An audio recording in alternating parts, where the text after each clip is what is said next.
ఇది ఓ రైల్వే ఉద్యోగి చుట్టూ తిరిగిన కథ. ఉత్తరప్రదేశ్ గోరఖ్పూర్ పోలీస్ స్టేషన్ పరిధిలోని నార్త్ హుమాయాన్పూర్ లోని వజారాబాద్ ప్రాంతంలో రైల్వే ఉద్యోగిగా పనిచేస్తున్నాడు 50 ఏళ్ల అప్రోచ్ ఆలం అన్సారీ. ఇతని భార్య సాదియా. ఆలం రైల్వేలో టెక్నికల్ అసిస్టెంట్. ఇక ఇతని భార్య సాదియా విషయానికి వస్తే ఈమెకు గతంలో చాలా మంది మగాళ్లతో ఎఫైర్స్ ఉన్నాయి. పెళ్లి కాకముందు నుండే మొదలు పెట్టేసింది. పెళ్లైనా ఆపలేదు. మగాణ్ణి చూస్తే చాలు అల్లుకుపోయే టైప్ ఈమె. ఓ ముద్దడిగితే 100 ముద్దులు ఇచ్చి మురిపాలు కూడా పంచొచ్చే టైప్. అయితే ఈ విషయం భర్త ఆలంకు అతని ఫ్యామిలీకి కొద్ది కాలానికే తెలిసింది. పెళ్లైన కొన్నాళ్లకే సాదియా ప్రవర్తనలో తేడాని గమనించారంతా. ఆమె ప్రవర్తన మంచిది కాదని తెలుసుకున్నారు. సాదియాకు చాలా ఎఫైర్స్ ఉన్నాయని ఆమె ప్రవర్తన ద్వారా తెలుసుకొని అందరూ కలిసి ఆమెను మందలించారు. నీకు పెళ్లైంది, బాధ్యతగా కరెక్ట్ గా ఉండమన్నారు. భర్త ఆలం కూడా భార్యకు చెప్పాల్సిన పద్ధతిలో డీటెయిల్ గా చెప్పాడు. అయితే అంత క్లియర్ పిక్చర్ చూపించినా కూడా సాదియా మాత్రం డక్టి పిక్చర్ కోసమే ఆరాటపడింది. అందుకే ఇంట్లో వాళ్ల మాటలన్నీ తన కోరికల ముందు నథింగ్ అనుకుంటూ తన పనిలో తనుంది. ఇది ఇలా ఉండగా ఈ ఆలం జాతేపూర్ ప్రాంతంలోని తన పేరెంట్స్ ఇంటిని అమ్మి మరికొంత డబ్బేసుకొని విగిజేఎన్ఆర్ కాలనీలో ఓ పెద్ద భవంతిని నిర్మించాడు. 3 ఫ్లోర్లతో ఆ ఇంటిని కట్టాడు. అన్ని సదుపాయాలతో అందంగా ఆ ఇంటిని కట్టుకున్నాడు ఆలం. సంపాదించినదంతా ఆ ఇంటి మీదే పెట్టాడు. గ్రౌండ్ ఫ్లోర్ లో తన భార్యతో తను ఉంటూ ఉండగా ఫస్ట్ ఫ్లోర్ లో తన తమ్ముడు జావేద్ తన ఫ్యామిలీతో ఉండేవాడు. ఆపై సెకండ్ ఫ్లోర్, థర్డ్ ఫ్లోర్స్ రెండు రెంట్కి ఇచ్చేవారు. ఫ్లోర్ కి 6 పోర్షన్స్ చొప్పున 2 పోర్షన్స్ లో 12 ఫ్యామిలీలు ఉండేవి. ఓ రకంగా అద్దెవారితో కలకల్లాడిపోయేది ఆ ఇల్లు. ఇక ఆ కలకలలో నుండి ఓ కొత్త ప్రియుణ్ణి కూడా వెతుక్కుంది సాదియా. థర్డ్ ఫ్లోర్ లో అద్దెకు ఉండే అభిషేక్ చౌదరితో ప్రేమలో పడిందామే. నెల తిరిగేసరికి అద్దె డబ్బుతో అభిషేక్ సాదియా ఇంటికి వచ్చేవాడు. ఆలం ఉదయం డ్యూటీకి వెళ్తే మళ్ళీ సాయంత్రానికి కానీ ఇంటికి వచ్చేవాడు కాదు. అందుకే ఇంటి వ్యవహారాలన్నీ ఆమె చూసుకునేది. అద్దె డబ్బులను ఆమె తీసుకొని వాటన్నింటినీ ఆలంకిచ్చేది. అలాగే ఓ రోజు అభిషేక్ కూడా అద్దె డబ్బుతో వచ్చి తన అందంతో సాజియాను షేక్ చేసేశాడు. అందుకే చూడగానే అభిషేక్ సాదియాకు బాగా నచ్చేశాడు. అది కాక మగాణ్ణి చూస్తే అల్లుకుపోయే టైప్ కదా. అందుకే అభిషేక్ ని పడేయటానికి ఆమెకు ఎంతో టైం పట్టలేదు. పైగా అభిషేక్ కూడా అదే టైప్ నే. ఆడదాన్ని చూస్తే ఇట్టే అతుక్కుపోతాడు. ఇక అభిషేక్ తో సాన్నిహిత్యం తర్వాత సాదియా అతనితోనే పర్మనెంట్ గా ఉండిపోవాలని ఫిక్స్ అయిపోయింది. ఇక నుండి చిల్లర తిరుగుళ్లకు ఫుల్ స్టాప్ పెట్టేసి అభిషేక్ ఒక్కడితోనే ఉండిపోవాలి అనుకుంది. అందుకే పాత ప్రియులందరికీ గుడ్ బై చెప్పేసి అభిషేక్ తో స్ట్రాంగ్ అయిపోయింది. అతని కోసం ఏం చేయడానికైనా రెడీ అయిపోయిందామె. పైగా ఇద్దరివి ఒకే క్వాలిఫికేషన్స్. మగాన్ని చూస్తే ఆమె ఆగదు, ఆడదాన్ని చూస్తే అభిషేక్ ఆగడు. ఇక ఇద్దరివి సేమ్ క్వాలిఫికేషన్స్ కావటంతో ఒకరిని మరొకరు పడేసుకోవటానికి పెద్దగా టైం పట్టలేదు. అప్పటి నుండి కోచింగ్ కి వెళ్తున్నా అని అభిషేక్ టిప్ టాప్ గా ఇంట్లో నుండి బయలుదేరి కిందకు వచ్చి సరాసరి సాదియా ఇంట్లోకి వెళ్లిపోయేవాడు. ఈ అభిషేక్ వచ్చే టైంకి ఆలం డ్యూటీకి వెళ్లిపోయేవాడు. అన్ని టైమింగ్స్ తెలుసుకునే ప్లాన్ చేసుకున్నారు ఇద్దరు. అదీ కాక గ్రౌండ్ ఫ్లోర్ లో ఆలం ఫ్యామిలీ తప్ప మరెవరూ ఉండకపోవటంతో వీళ్ళ ఎఫైర్ అంత తొందరగా ఎవరికీ తెలియలేదు. అయితే కాలం ఎప్పుడు ఒక్కలాగే ఉండదు కదా. ఓసారి అభిషేక్ సాదియా ఇంట్లోకి వెళ్లటం ఆలం తమ్ముడు జావేద్ చూశాడు. అలా 1-2 సార్లు కాదు, తరచుగా అభిషేక్ సాదియా ఇంటికి వెళ్లటం చూశాడు.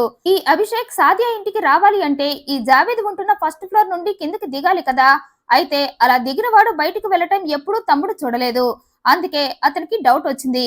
1-2 సార్లు అద్దె డబ్బు చెల్లించడానికి వెళ్తున్నాడేమోలే అనుకున్నా తరచుగా అలాగే జరుగుతూ ఉండటంతో అసలు ఈ అభిషేక్ కిందకు వెళ్లి ఏం చేస్తున్నాడు అనుకుంటూ ఓ రోజు అభిషేక్ కిందకు దిగగానే అతనికి తెలియకుండా జావేద్ కూడా వెళ్ళాడు.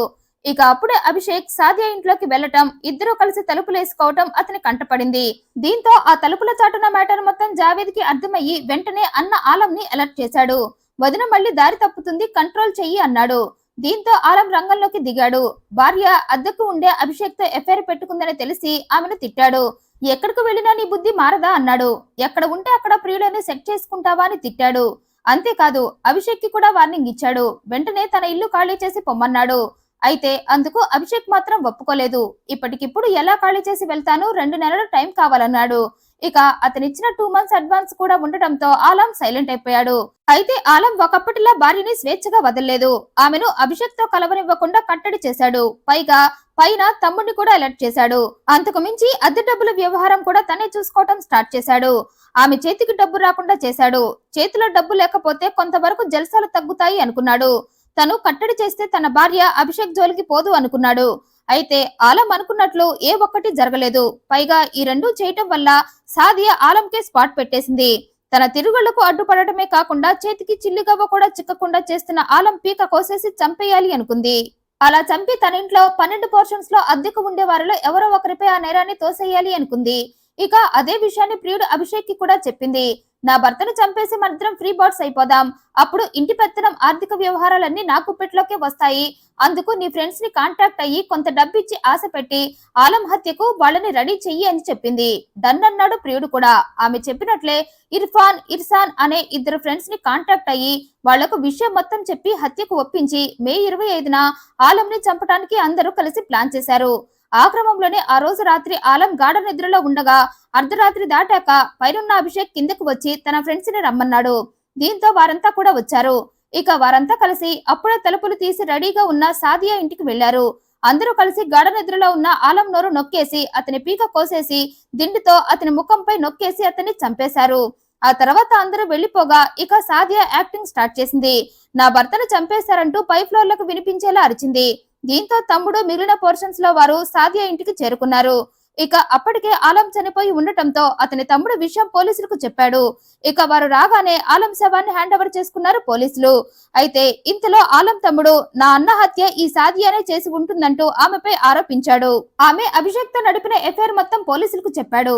అయితే అందుకు సాదియా ఒప్పుకోలేదు. తను ఏ పాపం తెలియని అమాయకురాలని అంది. పైగా తను ముందుగానే అనుకున్నట్లు ఈ బిల్డింగ్ లో వాళ్లే ఎవరో నా భర్తను చంపేసి ఉంటారంది.